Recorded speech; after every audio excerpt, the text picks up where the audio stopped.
Hi there. I'm Jeff Curtis at the University of Alabama at Birmingham.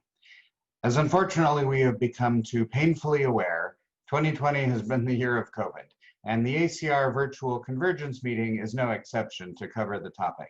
As probably all of us who attended the conference know, there were multiple sessions looking at COVID-19. But I wanted to draw your eye to something that you might have missed. It's late breaker L01.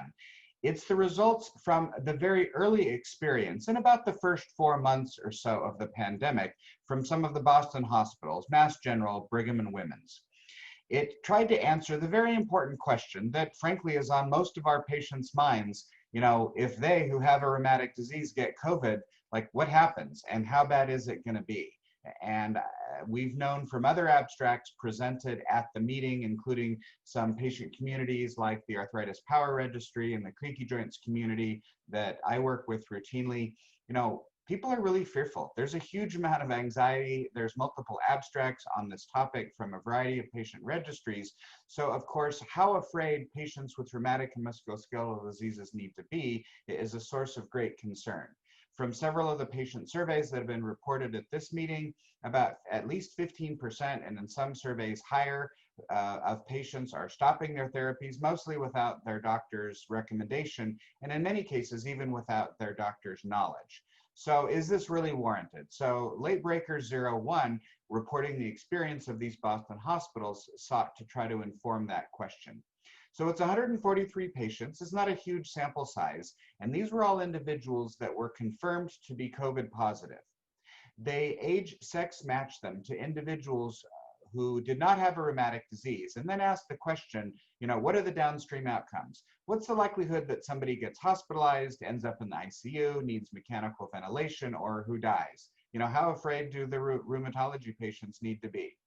So perhaps interestingly enough, the outcomes are far more similar than maybe you and I might have guessed. Roughly 40% of the people that tested positive that were in this cohort, in both the rheumatic disease arm as well as in the comparator non-rheumatic disease arm, ended up being hospitalized. So mechanical ventilation outcomes were somewhat different. It was almost 40% of those hospitalized in the rheumatology patient arm, roughly about 20% in the comparator arm. So the need for mechanical ventilation was about 1.5-fold higher. And after controlling for a number of things, that's about where that estimate ended up. So, a higher risk for mechanical ventilation and ended up not being statistically significant, but it is a fair amount different. I'd point out, though, that the comorbidity profile of the patients with the rheumatic diseases was appreciably higher. About a third of them had RA, roughly 20% had lupus, roughly a third were on steroids, so that's a pretty typical rheumatology population.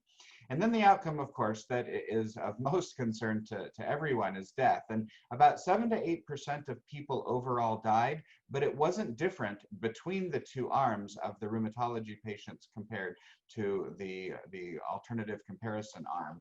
And again, it's age sex match, so that's perfectly well controlled by design. So bottom line, what do we learn from this? Well, first, this is still the early experience, and this cohort size of 143 people isn't gigantic.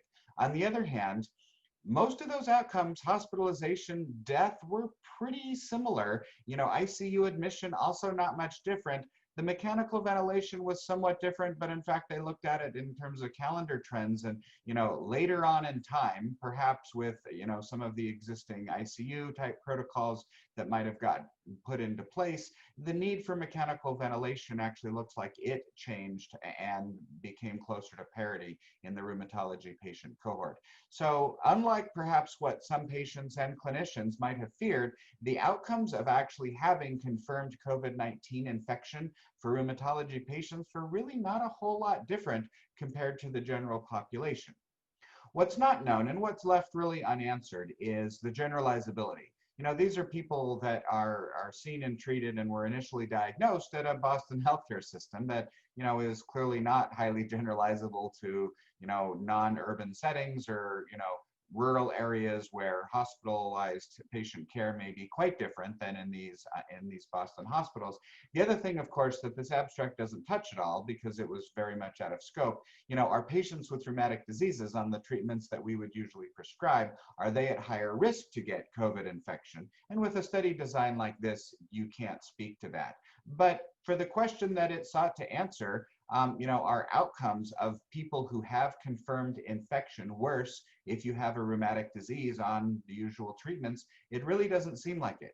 So I think this is going to be a helpful practical piece of information. We need more data, but at least at this moment in time, it really doesn't seem that much different. And I think that provides, at a minimum, some reassurance and comfort that people don't have to live with quite as much fear and anxiety as perhaps that they've had up to this point. We still need the usual precautions and common sense and social distancing, but people probably will be somewhat less afraid if we can share some of this data from the L01 late breaker.